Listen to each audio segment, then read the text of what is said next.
Right, so a bit of preamble to this one. Me and Rich were hanging out, and one of us said, wouldn't it be funny if there was an episode of Red Dwarf where they were made to deliver presentations? And about a minute into the discussion, I hit record. Our microphones weren't on, and we didn't do any prep, so it was just a bit of a spare of the moment thing. Right, preamble over. So it's an episode of Red Dwarf, and they're being forced to make a presentation and deliver it.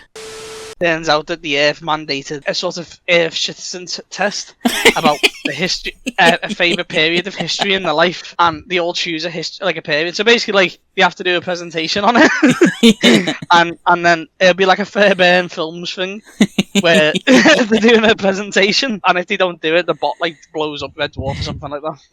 Yeah. So would everyone have to do it? Would Cat have to do it, even though he's never been to Earth? That's a good point. Yeah. Would it be like Citizens of the Universe? Oh yeah, I like that. So Citizens of the Universe. Yeah. They've got to do a citizen test, but they've never done it before, so they have to deliver presentations. Yeah, there we go. And that'd be sick, man. Oh, maybe it's like you've got to give a presentation on the place where you're in the database you're said to be from. Were Lister and Rimmer from Earth, or were they born on Red Dwarf? I think they're from Earth because there's a lot of memories. Oh yeah, in the flashbacks, isn't it? But obviously, yeah, Cat's born on Red Dwarf, isn't he? Yeah, so Cat would have to deliver a presentation about Red Dwarf.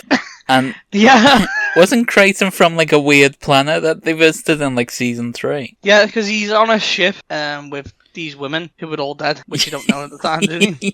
So he has to deliver a presentation on one of those women. Yeah. I haven't met Gloria in like 25 years. And then Lister's like, and the rest of you were dead when we got there. Could have been dead for thousands of years. You just wheel them around with bone. Crichton's like, oh, you're all just bone and meat, sir. I can never really tell. Yeah. Lister said, well, he's not going to know, is he? Just make it up. And Crichton's like, I couldn't do that, sir. I couldn't possibly do that. What would Cat's presentation be? I'd love if Cat low-key done like a boss presentation, man, about the mining ship Red Dwarf and how it came about. Would he do like Merriam-Webster defines, right? I'm like, and you can imagine that Lister waits until like the 20 minutes before the presentation to even start it. Everyone's walking about Red Dwarf stressing about these presentations, and Lister's just there with his feet up eating a curry. Yeah, going on, it'll be sound, I'll walk through it. I used to do this all the time in school. He realises that he's basically got no time left, and he asks Rimmer to put his name on his presentation. That'd be sick, you know. And then Rimmer's like, no, you're going to have to deal with it yourself. And then he leaves, and then Lister just takes Rimmer's name off and puts his own on. And then, wait, does that mean that Lister now has to deliver Rimmer's, like... Because Rimmer would have done a really good presentation, wouldn't he? It'd be funny, because I reckon, isn't Rimmer born in, like, London? But I reckon he'd somehow shoehorn Napoleon into it somehow. Yeah. Do you remember those people who do presentations in school where they'd write all the stuff they wanted to say on the slide? Yeah. Like, a presentation should be like backing. So, like, you read out a script and you've got a few points like highlighted. I reckon when Lister starts presenting Rimmer's presentation, he starts by just reading the stuff out. But it's like bare bones points about Napoleon. Yeah. It's just a picture of Napoleon. He goes, so it's a fella who loved hats. Like, proper loved hats. Yeah, and then he clicks onto the next one, and it's just a war. He goes, so they went to war over the hats and that.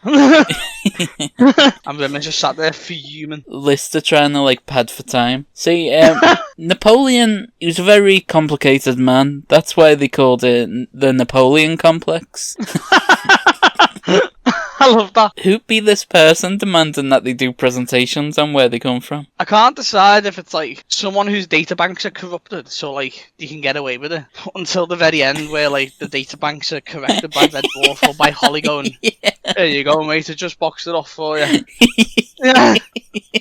And then they're like, why'd you do that all? It's like, oh, you got to help out the bot, haven't you? Why wouldn't you help the bot out? Wait, so that's brilliant. So Lister gets away with this presentation on Napoleon. He's delivering all these false facts. And then Rimmer has to come up with one on the spot because Lister stole his. But now the bot's like updated, so he knows when things are incorrect.